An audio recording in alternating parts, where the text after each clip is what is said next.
Bonsoir mes petits croissants, on est aujourd'hui le 26 janvier de l'an de grâce 2022 ou en zéro après ou avant Zemmour, comme dirait notre ami Nicolas. Je suis avec Paul, qui ici présent. est, voilà, qui est présent et on vous a préparé, enfin du moins on va vous faire un petit podcast, une petite suite, car comme vous avez sans doute lu le titre, on va poursuivre sur le YouTube de droite et un peu comprendre où est le YouTube de droite en cette période électorale ô combien intéressante. Et en parallèle de cet échange que l'on va voir, qui est très sincèrement que brièvement préparé, hein, c'est un off. On va également se faire une petite dégustation de whisky. Donc on a en face de nous quatre de mes whisky, dont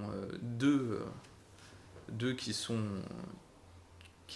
au vos cadeaux, donc on va bientôt avoir un an et on va pouvoir les déguster un par un. J'ai préparé un petit ordre avec le Macallan, le Glenfiddich Fahrenheit, un Kaolila 12, qui serait intéressant de comparer à celui qu'on a offert à Nico, et le Lafroig Glor en fin. Donc du moins au plus tourbé. Oui, on va aller de plus en plus dans la puissance. Bon, le Macallan, il va être plutôt classique. On va être sur vraiment un petit single malt 12 ans qui a été fait en fût de chêne. Et il a une douceur et un aspect, je trouve, floral assez intéressant. Le Fahrenheit est tourbé et boisé, mais il est, comment dire, il est surprenant. Il est surprenant avec son goût qui a un peu tendance à changer avec la dégustation. Le Kaolila, qui est une tourbe qui est quand même assez prononcée, un bel aspect, un bel Islay qui est sincèrement un de mes préférés. Et le Lore, qui lui est vraiment la tourbe à son paroxysme, je trouve, et qui de temps en temps est assez agréable à boire avec quelques gouttes d'eau pour diluer le scotch, mais je pense pas je pense pas qu'on en aura besoin. Volontairement, j'ai pas prévu de pierre whisky vu la température de l'appartement. Donc, euh, donc voilà, je vais commencer par servir le Macallan. Ça me paraît bien. Et puis pour continuer du coup effectivement dans cette introduction, je pense que vous avez bien compris, aujourd'hui hein, c'est une introspection du YouTube de droite par le YouTube de droite. Non, c'est faux, Polo, parce Tu que bois du whisky. du Tu fais donc whisky, partie du non. YouTube de droite. Non. Et Comme on alors a dit, si, Radio Croissance, c'est la France, c'est le français. et comme tu l'as dit juste avant de lancer ce truc, quand on ne rentre pas dans la doxa, on rentre dans le YouTube de droite. Et c'est pour ça que on y classe aussi des personnes qui sont pourtant plutôt classées à gauche, telles que Monsieur Greg Tabibian. Oui. Donc, je le pense, on peut le dire, Radio Croissant, dans ce point de vue-là, fait partie du YouTube de droite. Peut-être, mais c'est pas grave, c'est pas l'objet du sujet. Je me sens personnellement homme de gauche, mais je me dis, voilà, dans la classification, c'est une introspection. Et je pense que c'est très intéressant parce que je vois un parallèle assez frappant entre le YouTube de droite et Radio Croissant, notamment sur la production et sur le positionnement. Non, justement, là, je vais en contradiction, et ce qui va nous amener à notre question, Chin. Santé. Je suis désolé pour les petites pauses, mais la dégustation d'alcool est pas forcément ce qui est le plus radiophonique, mais vous nous comprendrez. Non, je suis pas d'accord, parce que qu'on prend le cas de Radio Croissant, on va être très honnête, Radio Croissant est victime de la présidentielle, qui phagocyte une partie de nos échanges, de notre temps de cerveau disponible. Au point où, malgré un calendrier qui était censé faire effectivement un radio croissant par mois pour suivre cette campagne nous a pris à notre propre jeu, Ouais. nous a mangé et nous a vidé de toute capacité à construire dessus. C'est vrai, mais on n'a pas de rôle militant, contrairement aux autres, parce que, voilà, nous avions dit lors de l'épisode sur existe-t-il un YouTube de droite, que, du moins, on supposait que pour cette élection, on allait voir l'impact du monde du web dans l'élection et qui serait intéressant en ce moment de suivre ces youtubeurs de droite. Papacito, pour ne pas le nommer, qui est lui et d'autres youtubeurs à droite qui se présentent comme étant en combat pour que la France regagne sa souveraineté.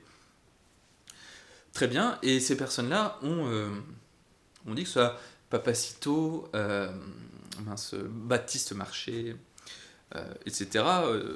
Je ne pense pas que ce sont des zémouristes, bien au contraire, mais eux et beaucoup d'autres ont salué la vérité intellectuelle du personnage et l'ont décrit comme un passage obligé pour tendre un peu vers le mieux.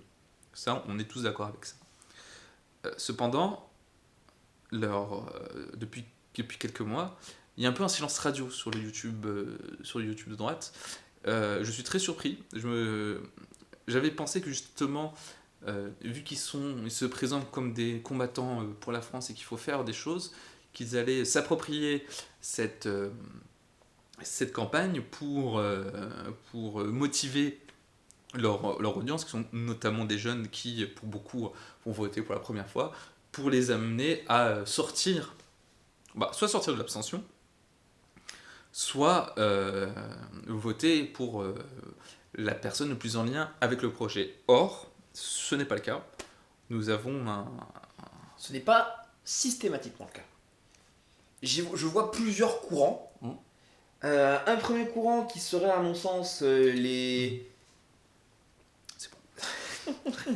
qui seraient les personnes qui réellement avaient annoncé qu'elles auraient un rôle militant et qui l'ont, mais de façon extrêmement discrète. Qui ? Papacito. C'est le seul qui avait annoncé qu'il aurait un rôle militant, un rôle d'ouverture des esprits, de trucs, et qui est le seul après recherche à avoir annoncé qu'il était pour Zemmour et à avoir encouragé à voter pour lui. Mais depuis, plus rien. Mais depuis, plus rien. Et lui, il a une histoire aussi qui est un peu à part, mais j'y reviendrai peut-être un jour après.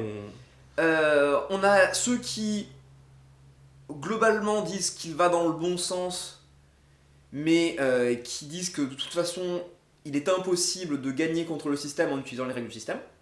On y retrouve le Raptor, on y retrouve, il me semble, Valek. Tout à fait. Les deux qui, du coup, ont déjà indiqué que s'ils allaient plutôt dans ce sens-là, eux, de toute façon, n'avaient jamais voté et n'iraient jamais voter, parce que c'était pour eux purement une perte de temps. Une perte de temps. Et enfin, on a ceux pour qui, à mon avis, l'histoire est déjà finie. Que ce soit donc celle de l'élection ou celle de la France, et qui sont plus dans une optique de survie individuelle, ou en tout cas survie individuelle de l'esprit français. Et là, je me retourne plutôt effectivement vers des personnes moins politiques peut-être, mais de type effectivement Bruno Le Salé, et même finalement... Marché ? Pas Marché. Je dirais plus le Raptor que Valek, qui indique en fait que s'il doit y avoir une forme de... Un ressaisissement de la France, il se fera par l'individu et il se fera pour certains en dehors des frontières de la France. C'est possible, mais je note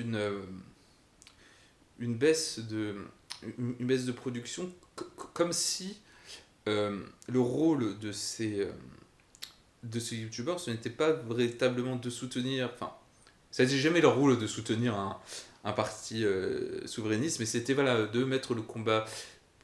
Enfin, pour moi, je voyais comme des combattants politiques, ou du moins qui voulaient amener les gens pour qu'ils votent dans le bon sens. Ils n'ont jamais appelé aux armes, ils n'ont jamais appelé à quelconque révolte. Cependant, en fait, j'ai plus l'objectif je pense plus que l'objectif des youtubeurs de droite, c'était vraiment d'être contre la gauche, de détruire la gauche à coup d'humour et de même. Et ça, ils ont montré qu'ils ont gagné.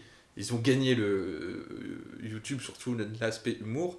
Et le YouTube de gauche l'a reconnu d'ailleurs. Et le YouTube de gauche l'a totalement... Usul, dans sa dernière émission, avait bien indiqué que l'émission qu'il lançait, justement, était faite en réponse pour essayer de regagner l'espace de YouTube.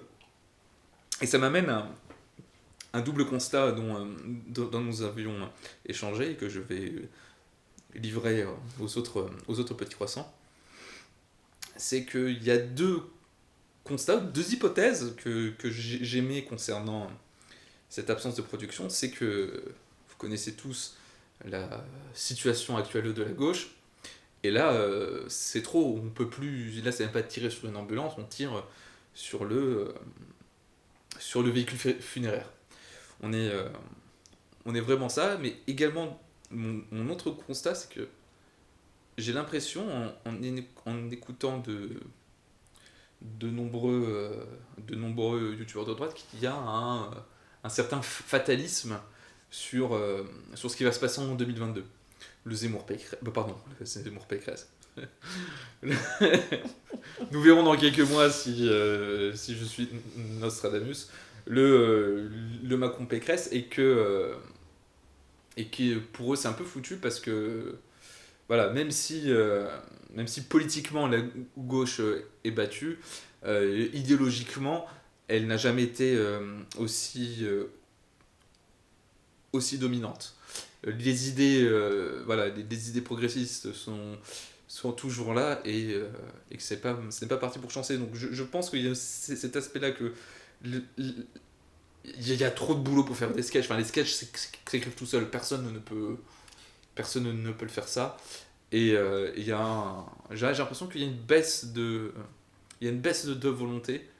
Ou alors, je serais peut-être plus conspirationniste, mais alors à ce moment-là, peut-être que le combat pour la France était un peu qu'un argument marketing, et que là, le YouTube de droite a besoin d'une gauche qui revient politiquement pour retrouver du travail.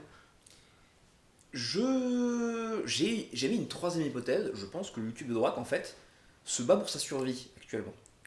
Et en fait, se bat pour sa survie en fait, en évitant le sujet. Typiquement, Papacito, même si c'est celui qui a le plus a finalement fait quoi, il a fait des vidéos à part, mais dans ses entretiens choc, ça prend genre 1 minute sur une vingtaine de minutes, le moment où effectivement où il parle vraiment de Zemmour.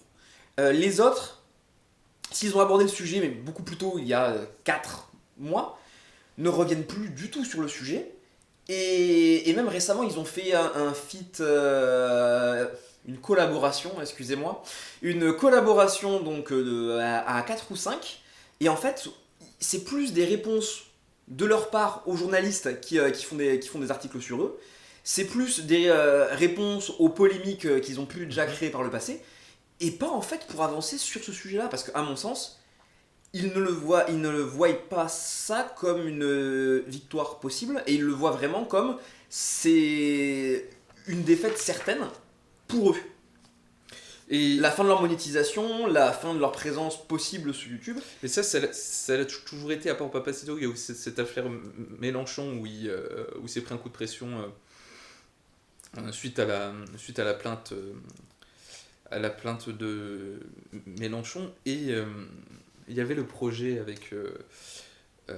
avec Terre de France, Thaïs Descuffion, ou Descuffon, en tout cas avec un fion dedans, le fion de Thaïs, et Papacito qui s'est désolidarisé de ce projet de film. Ok, très bien, il n'y a pas de souci, mais lors de son explication, il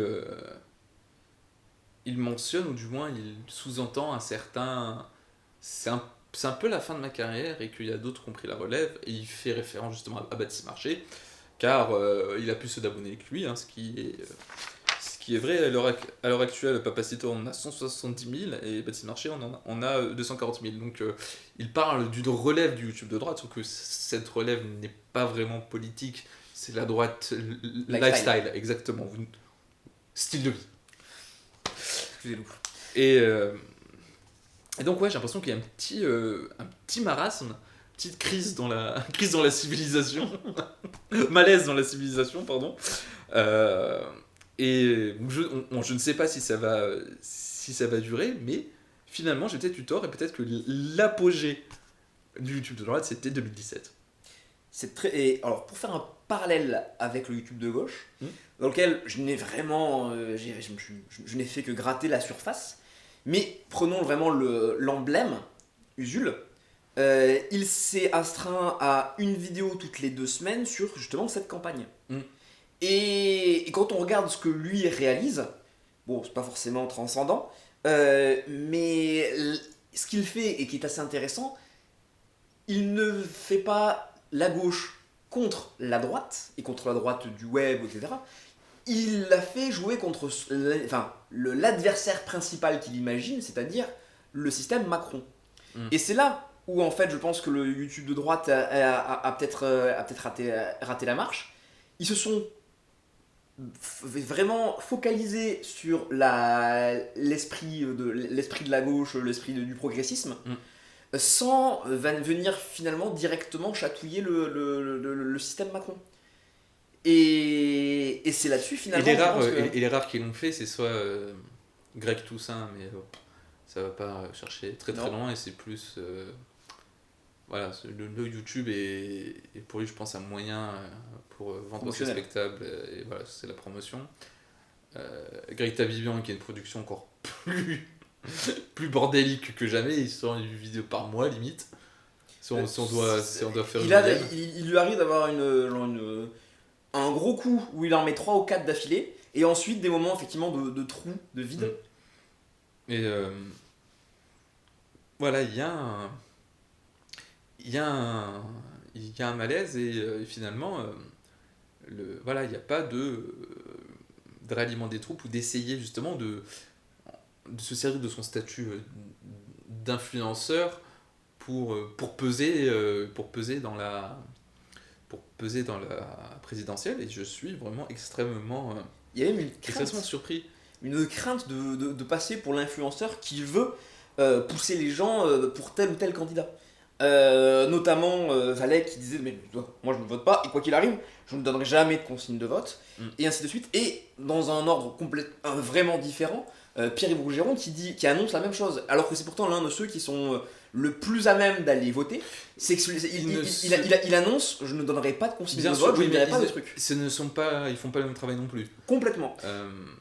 Il n'a pas, ça me semble plutôt logique pour Pierre-Yves Rougeron, Cercle Aristote, de ne pas. C'est pas leur objectif.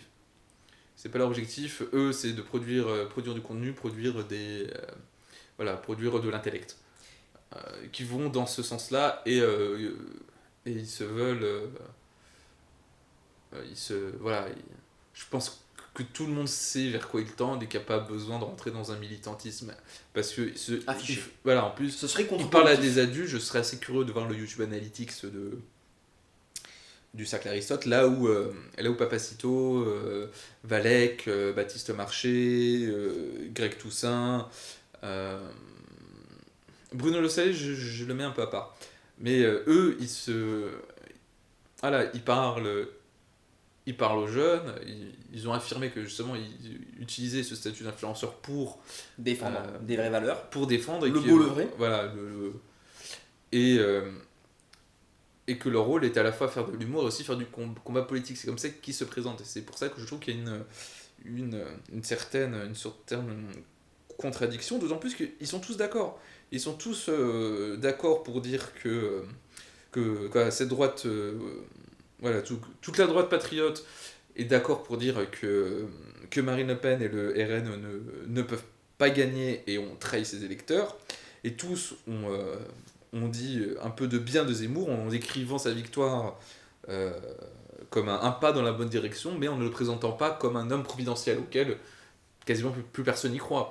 À ce concept d'homme providentiel, et à ce moment-là, ok, très bien, vous l'avez dit, mais pourquoi? Et l'idée, c'est pas dire votez Zemmour, votez Zemmour, votez Zemmour, c'est non, occuper l'espace. Occuper l'espace médiatique, motiver les gens motiver les jeunes à voter, ne serait-ce contre. Dire voter contre le wokisme, voter contre Macron, et voter contre Pécresse, parce que Pécresse égale Macron. Voilà, il n'y a pas besoin. En disant ça, c'est comme s'ils disaient vous votez Zemmour, mais intellectuellement, ça serait plus honnête de leur part. C'est vrai. Ce que ne s'embarrasse pas de faire, effectivement, Usul et son collègue, qui répète à plusieurs reprises, effectivement, non mais faut aller voter mieux cette fois-ci, votez pas comme des cons, etc. De façon d'ailleurs très, je trouve, comment dirais-je, condescendante, pas forcément très bien inspirée sur le coup. Mais au moins, il y a l'envie, à travers leurs vidéos, de faire sortir une partie des personnes de l'abstention. Ouais, mais tout à fait. Et ce qui est après peut-être qu'ils vont ressortir ils vont ressortir plus tard, mais je ne pense pas, et ce sera assez marrant de voir quand je pense qu'ils reviendront à leurs premiers amours, qui est de vanner sur Merluche, de vanner sur Taubira et tout ça, une fois l'élection passée. Mais oui, et même je pensais que Zemmour allait plus utiliser sa chaîne YouTube, mais en fait non, il passe par les canaux. C'était purement un coup et un média supplémentaire, mais dans l'idée, un relais supplémentaire, mais dans l'idée, il est extrêmement présent sur l'ensemble des autres canaux. Oui, et finalement, ce sont des canaux historiques qui sont toujours le terrain de jeu, que ce soit. En plus, aujourd'hui, on parle le jour où Mélenchon est chez Hanouna. Tout à fait. Et aussi le rôle de CNews. CNews qui a explosé et qui est. Voilà. Où Bolloré a fait un. J'irai pas un Fox News parce qu'on peut pas comparer, mais un CNN. Qui a fait il y a un autre courant politique présent, et ça plaît aux gens. Mais c'est assez marrant que ce soit que la télévision est toujours. Je ne vois pas de changement en fait par rapport aux élections précédentes, à part l'intensité véhiculée par les réseaux sociaux et les rediffusions de la télé sur le web. Mais je n'arrive pas à saisir je n'ai pas l'impression que les gens veulent influencer appelons ça les primo-votants, hein, qui ont du concept, pour les amener à pencher dans l'équation. Je pense que comme d'habitude, on va arriver à une élection avec un taux d'abstention particulièrement élevé. Je suis pas certain. Au premier tour, peut-être. Au premier tour, peut-être. Et justement, je m'étais noté une question. C'est, imaginons que le Z soit au deuxième tour. Est-ce que les youtubeurs de droite vont revenir ? Non. Je pense qu'ils se feront même peut-être encore plus discrets. Encore plus discrets ? Encore plus discrets. Et s'ils gagnent ? Là, je pense que YouTube de droite est dans la merde. Je pense aussi. Je pense que il a besoin de sa Némésis. Je pense qu'il n'existe d'ailleurs que par le Némésis. Ouais. En lui enlevant le Némésis, on est sur des ils n'auront plus de sujet de sujet. Ils seront à tourner dans le vide. Parce que c'est toujours plus compliqué de. Ceux qui pourront encore tourner sont ceux. Bruno Salé, tu penses n'être même pas forcément dans le lot, puisqu'il fait souvent des sujets de fond. Avec une opinion de droite, avec ses opinions politiques qu'il ne cache pas. Mais il ne fait pas de politique, il ne fait pas. T'as Bibian qui aura, quoi qu'il arrive, quelque chose à reprocher au système, parce que il ne se retrouvera dans aucun candidat, encore une fois. Et par contre, effectivement, on va tomber ensuite sur le Valek et le Raptor ou même Papacito, qui à mon avis vont être. De toute façon, Papacito, j'ai l'impression qu'il fait sa transition, parce qu'il se présente souvent en tant qu'artiste plus qu'en tant que comme politique, j'ai l'impression. Et surtout, on voit d'ailleurs le passage des médias, du média donc YouTube aux médias papier, avec le lancement de son nouveau. Avec Rochdi, de la Furia. C'est ça. Et même le fait de revenir sur l'écriture de livres, etc. Exactement, de reprendre ce qu'a fait la gauche à partir des années 60, de dire on va retourner à la base, on va retourner au combat culturel, et je trouve ça assez étrange comme on peut faire les deux, hein, c'est pas le souci. À mon sens, il faut faire les deux. Mais surtout, je me dis que si le créateur de concept, si l'homme qui essaie de remettre la culture à l'écrit, etc., c'est Papacito, c'est pas. Je n'ai lu que un de ses livres, c'est intéressant, mais je pense on n'est pas sur un niveau de ce que peut réaliser par exemple le cercle Aristote, qui est là créer du concept, là créer des mouvements de pensée, etc. Bah, c'est ça le souci, c'est que Papacito écrit pour les gens qui le regardent. C'est-à-dire des jeunes, sauf qu'à ce moment-là, il aurait peut-être, à mon avis, plus d'influence en continuant sur le web grâce à des entretiens chocs, quitte à mettre un peu d'eau dans son vin par rapport aux vidéos qu'il a fait sur Jean-Luc Mélenchon et qu'il aurait des projets pour en refaire. Son dernier entretien choc, notamment la partie sur Mélenchon, était T'es très malaisante. pitoyable. Mm. Comment démontrer son impuissance justement, il a démontré son impuissance à mon sens dans cette vidéo-là, en essayant justement de martyriser le mannequin Mélenchon. Je peux comprendre qu'effectivement il a dû mal vivre cette période-là, etc. Mais c'était à mon sens très contre-productif. Je vais me servir un peu d'eau car je viens de terminer mon Macallan et c'est pas parce qu'on veut casser du sucre sur le dos du YouTube de droite. Au contraire, moi je l'ai une certaine affection dans un sens pour ces gens-là. Complètement. Et je n'ai l'impression de ne plus les reconnaître et qu'ils évitent, voilà, qu'ils cherchent à volontairement passer un peu sous le radar. Et c'est ce qui a déclenché notre réflexion. Mais si on fait vraiment le parallèle, Radio Croissant a complètement arrêté de produire. Et Oui. c'est peut-être simplement que l'actualité est tellement trop dense intense que... Ah oui, ça se trouve, ils ont le même sujet, ils ont tellement de pression de... Comme on a dit, on sent que c'est un job en plus, ne serait-ce que de suivre l'actualité. Après, eux, c'est leur job. Tout court. Peut-être, ou peut-être leur job c'est écrire des livres, peut-être leur job c'est... C'est vrai, c'est que même les gens dont c'est le job te faire ça, j'ai l'impression que ça va beaucoup trop vite. Que le champ de bataille médiatico-politique est d'une intensité comme jamais vu avant. Et Il est peut-être même plus violent dans les médias classiques. C'est-à-dire que je trouve que Le Monde écrit des articles à charge en permanence d'un parti pris qui me laisse sans voix.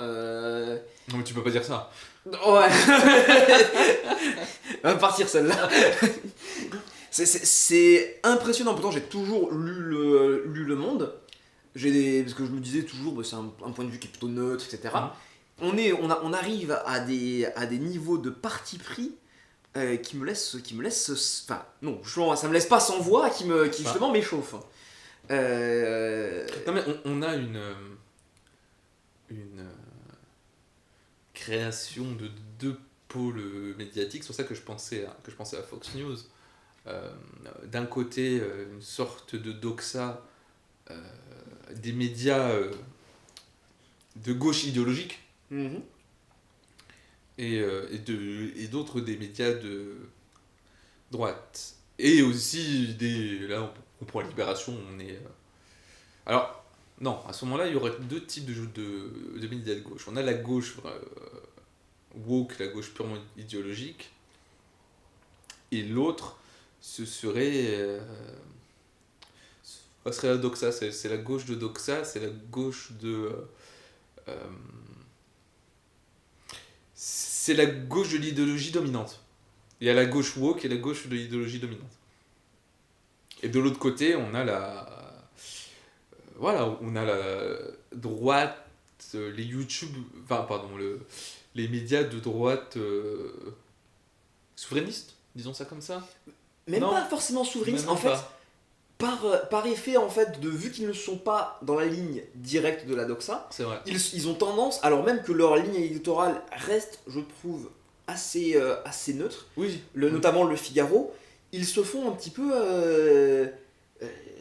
ils commencent à sentir le soufre pour certaines personnes, alors que ça reste normalement l'un des piliers des journaux français. Indubitablement. Donc comment on pourrait appeler ça ?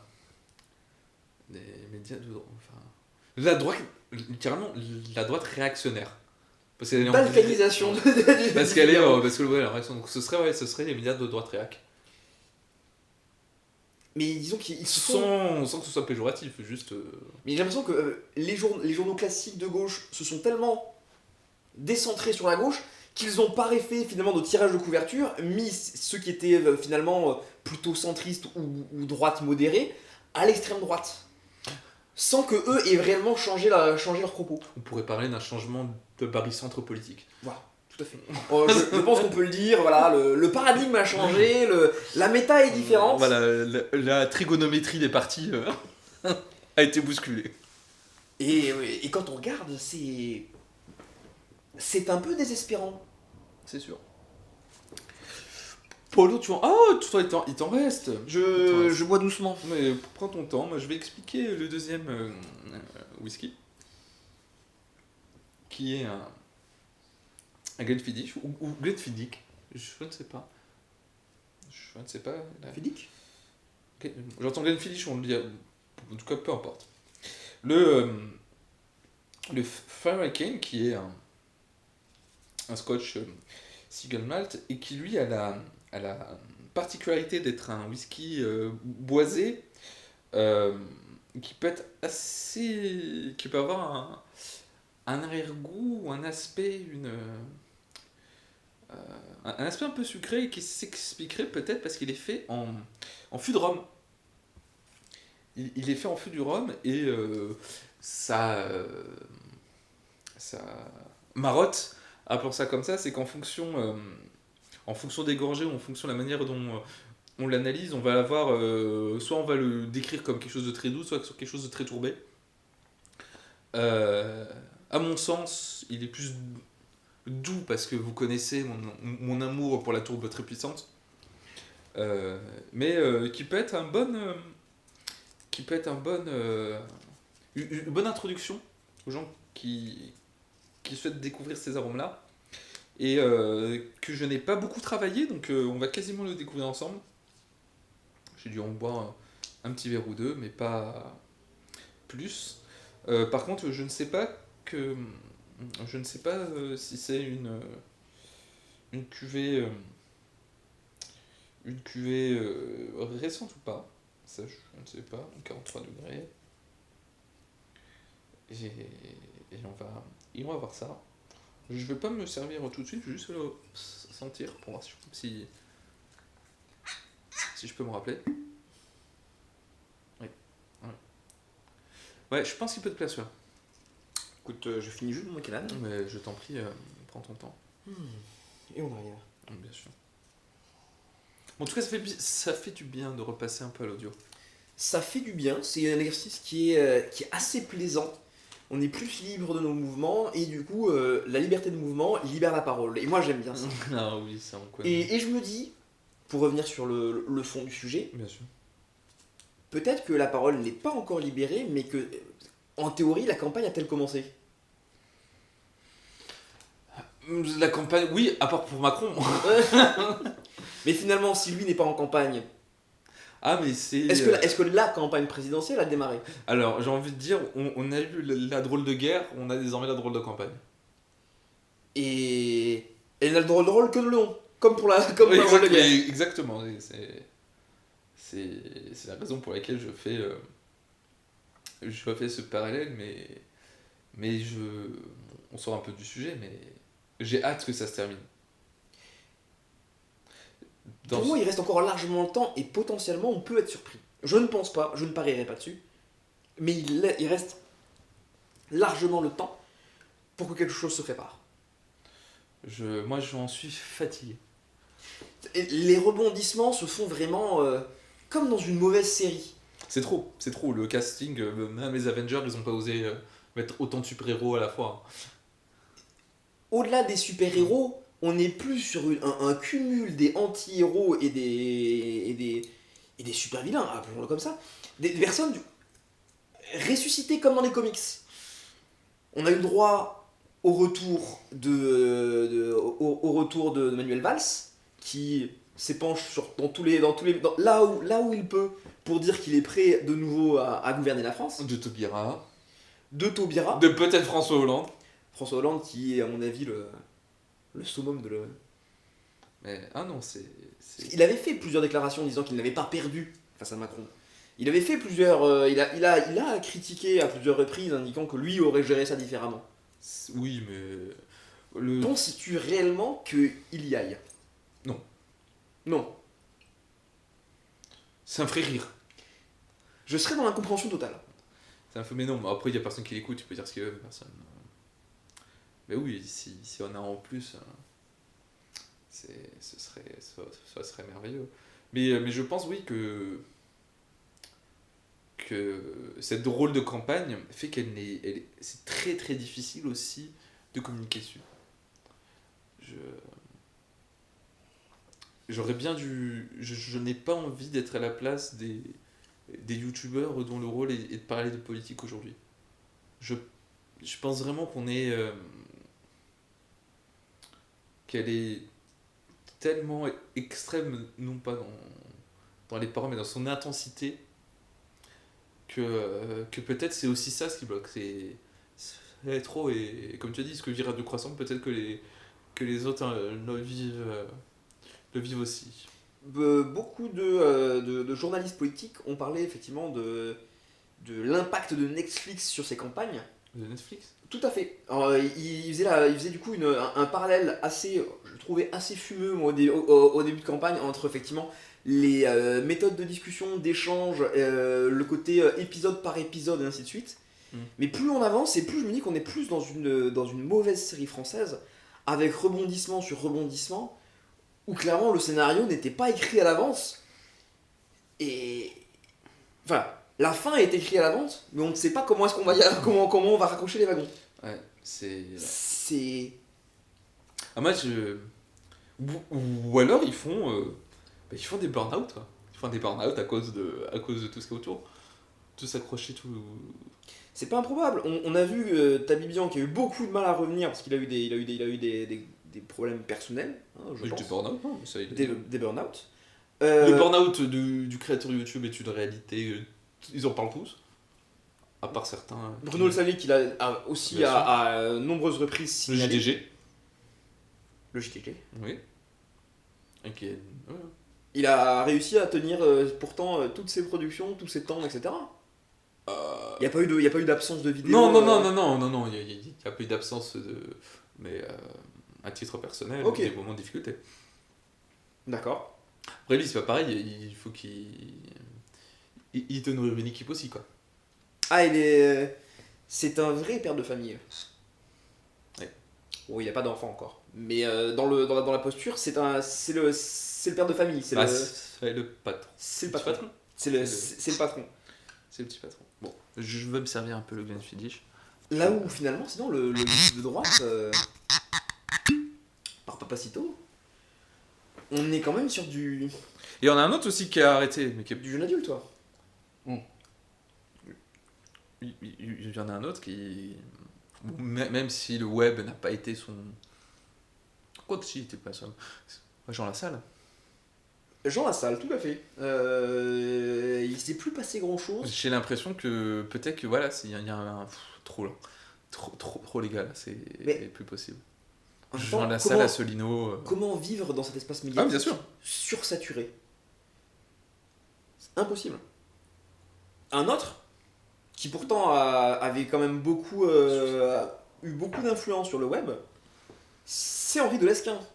Oui, mais oui, ils sont bons. Mais de nouveaux candidats? Non.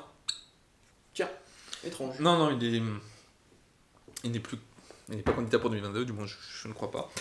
Et oui, Henri de Lesquen, c'était un... Je serais très curieux de connaître l'envers du décor pour la campagne de 2017 et l'apport des gens qui devaient être dans le 18-25. Là, non, il produit beaucoup. Il produit beaucoup, mais c'est pas drôle et ça montre un peu la tristesse du personnage. Oui, il fait beaucoup de choses sur Radio Athéna. Il avait justement Il avait Rougeron sur un de ses podcasts, c'était catastrophique, parce que c'est un très mauvais intervieweur. Et les quelques comptes parodiques ou les quelques comptes Facebook du PNL, on n'est pas... Non, c'était de 2017, c'est juste un alignement des planètes. Euh, et, et voilà, et je ne vois pas d'Henri Delesquin. Il n'y a pas d'Henri Delesquin, enfin d'équivalent à la campagne de Delesquin 2017, ce coup-ci en 2022, si ce n'est peut-être tous les mêmes sur Zemmour. Et je pense qu'on a effectivement le côté culture web chez Zemmour sans l'appui Non, du web. C'est assez étonnant. bah, comment dire, c'est pas lui qui est le... Je pense, enfin, je sais pas comment fonctionnent ses équipes, mais oui, il est... Sauf que lui, il a pas attendu d'être candidat pour avoir C'est vrai. pour avoir eu Un rayonnement là-dessus. un rayonnement sur les mêmes du web. Mais là, oui, c'est encore plus. Et ah, super, je vais pouvoir te Un ressentir. peu d'eau, s'il vous plaît. Bien sûr. Tiens. Non, c'est pas ça.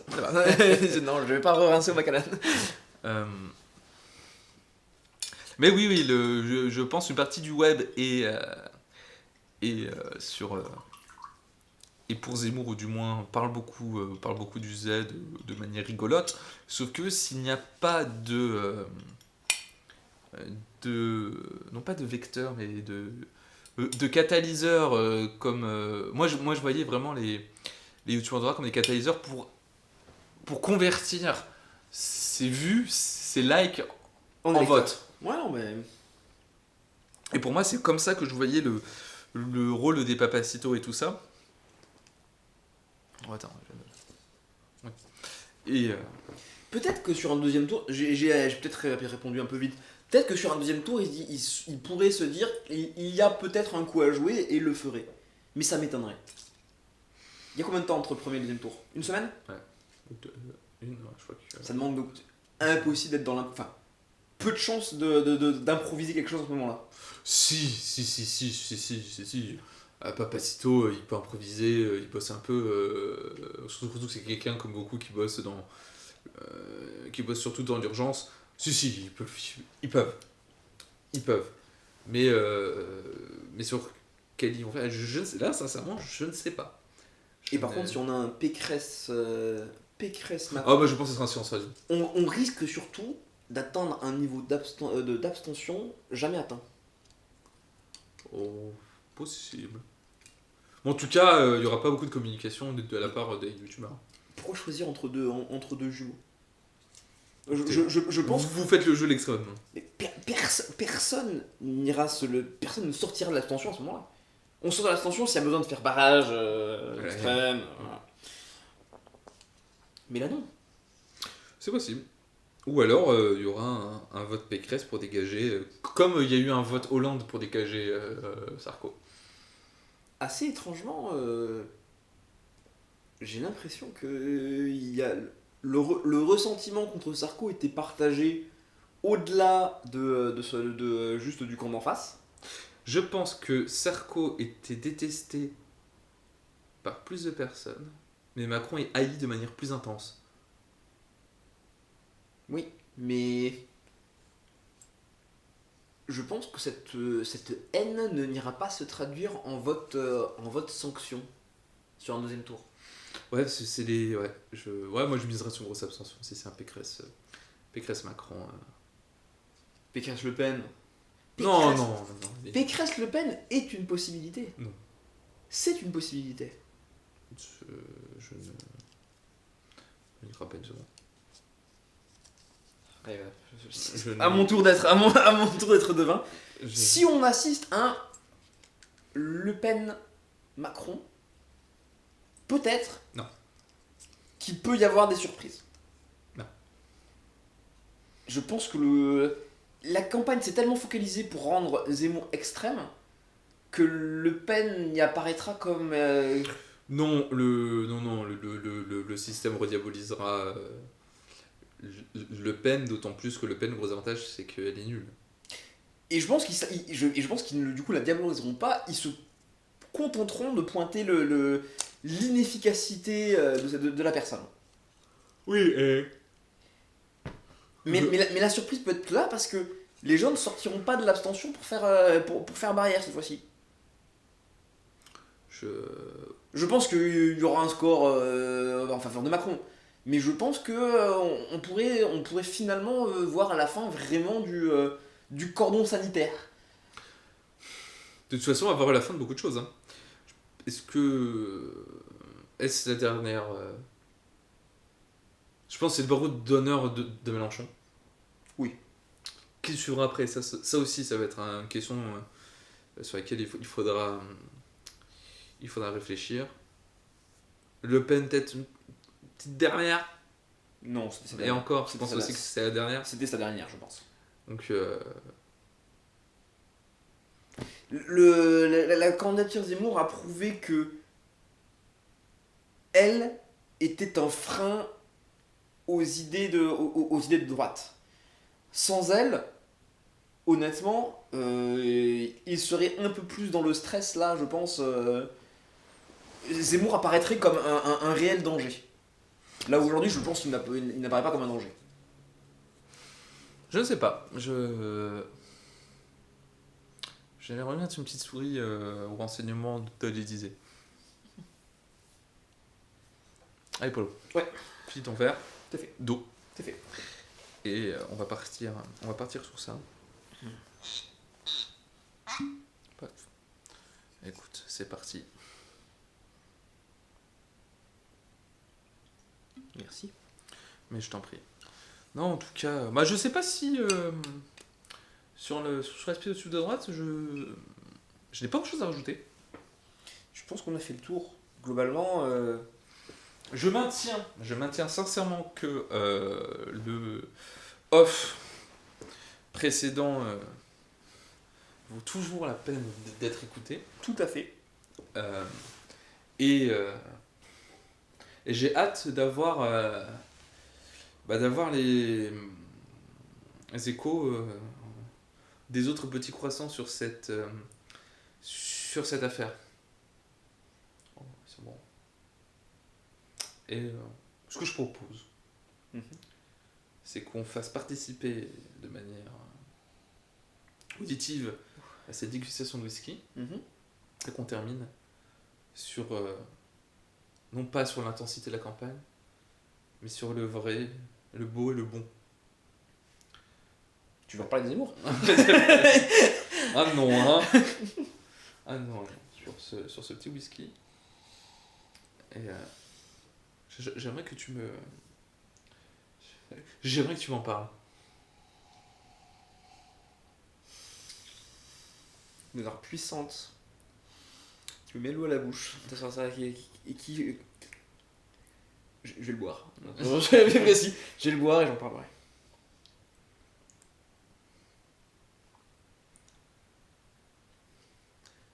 T'es plus la douceur ou le bois?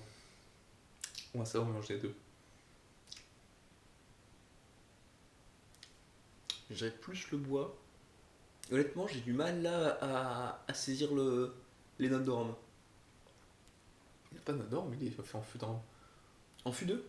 C'est dans les fûts, mais... Oui, mais il pourrait y avoir laissé quelque chose. Oui, mais je pense qu'il laisse quelque chose, je pense qu'il laisse le côté sucré. Côté sucré? Et qu'il a une tourbe très légère. Un bois puissant, mais une tourbe légère.